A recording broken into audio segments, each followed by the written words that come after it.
2 நாள் ஓய்வு இருக்கும்போது தான் இப்போ இருக்கிற சூழ்நிலையில் எந்த விதமான மற்ற வேலைகளும் செய்ய முடியாது. வங்கி வேலை மட்டுமே பணிகளில் மட்டுமே இருக்கக்கூடிய ஊழியர்கள் பல லட்சக்கணக்காக இருக்கிறார்கள். அவர்களுக்கு ஒரு குடும்பத்தோடு இருக்கக்கூடிய நேரம் இருந்தால் தான் அவங்களோட மற்ற சொந்த வேலை பக்கம்னா அவர்கள் இன்னும் பணிகளில் அதிகமாக சேவையில் அதிகமாக ஈடுபட முடியும். அதனால் அந்த கோரிக்கையை வச்சு இந்த மாதிரி பல முக்கியமான கோரிக்கைகளை வச்சு தீர்மானம் ஏற்று இந்த மாநாடு 2 நாள் மாநாடு நடக்கவிருக்கிறது. எங்களுடைய அகில இந்திய பொதுச் செயலாளர் தோழர் தேவசிஸ் சௌத்ரி அவர்கள் நாளை காலை 10 மணிக்கு இந்த மாநாட்டை துவக்கி வைக்கிறார்.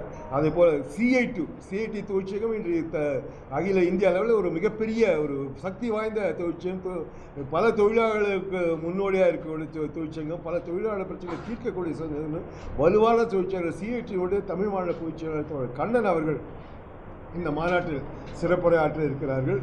ஊழியர்கள் மட்டும் தனியாக ஒரு தீவாக இருக்க முடியாது.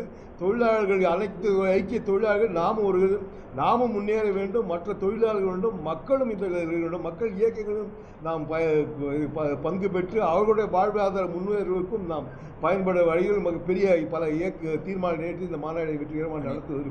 இன்றைக்கு பெரிய அளவுக்கு மன உளைச்சலோடு வங்கி ஊழியர்கள் தினந்தோறும் பல புள்ளி விவரங்கள் சொல்றது என்னன்னா 500க்கு மேற்பட்ட வங்கி ஊழியர்கள் பணிச்சுமை காரணமாக சூசைட் பண்ணி இறந்திருக்கிறது அப்படின்னு சொல்லி நடந்துட்டு இருக்கு.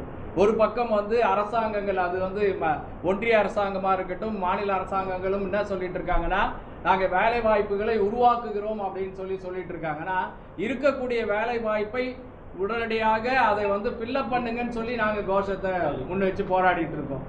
ஒரு உதாரணத்துக்கு பார்த்தீங்கன்னா, வங்கித்துறையில் இன்னைக்கு முழுமையாகவே கடைநிலை ஊழியர்கள் சொல்லக்கூடிய, அதாவது சப்ஸ்டாஃப் இல்லை ஸ்வீப்பர் சொல்லக்கூடிய ஏற்பாடுகளே முழுமையாக அழிக்கப்பட்டு இருக்கு அப்படின்றது தான் சொல்லக்கூடிய அளவுக்கு தான் அவருடைய எண்ணிக்கை இருக்கு. அதை மாற்றி வேலை வாய்ப்பை நீங்க வெளியே தேட வேணாம், இருக்கக்கூடிய வேலை வாய்ப்புகளை நீங்க அமுல்படுத்தணும் என்ற கோஷத்தையும் நாங்க முன்னாடி வைக்கிறோம்.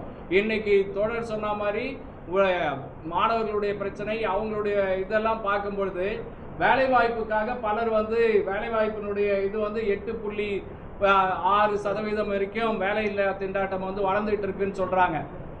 இன்னொரு பக்கம் வங்கியில இருக்கக்கூடிய வேலை அமுல்படுத்துவது, அதை ஃபில்லப் பண்ணுவதற்கான ஏற்பாடுகளை, காலி பணியிடங்களை நிரப்புவதற்கான ஏற்பாடுகளை இங்கே அரசாங்கம் செய்யலை அப்படின்றதும் நாங்கள். அது மாதிரி பெண்களுடைய உரிமை, பெண்களுக்கு நம்ம இன்னைக்கு அடுத்த 2047 வல்லரசு நாடாக மாறப்போகிறோம்னு சொல்லி பெரிய அளவுக்கு நமக்கு முன்னாடி கோஷங்கள் வைக்கப்படுது. ஆனால் பெரிய அளவுக்கு எஸ்டாப்ளிஷ் ஆன செக்டார்னு சொல்லக்கூடிய வங்கித்துறையில் இன்னைக்கும் தனி கழிப்பறை வேணும்னு சொல்லி கோஷத்தை முன் வச்சு சண்டை போட வேண்டிய இடத்துல வங்கித்துறை ஊழியர்களும் நாங்கள் தொழிற்சங்கங்களும் இருக்கோம் அப்படின்றதையும் சேர்த்து இன்னைக்கு நாளை மறுநாள் நடைபெற கூட்டத்தில் நாங்கள் பல தீர்மானங்களை நிறைவேற்ற போகிறோம்.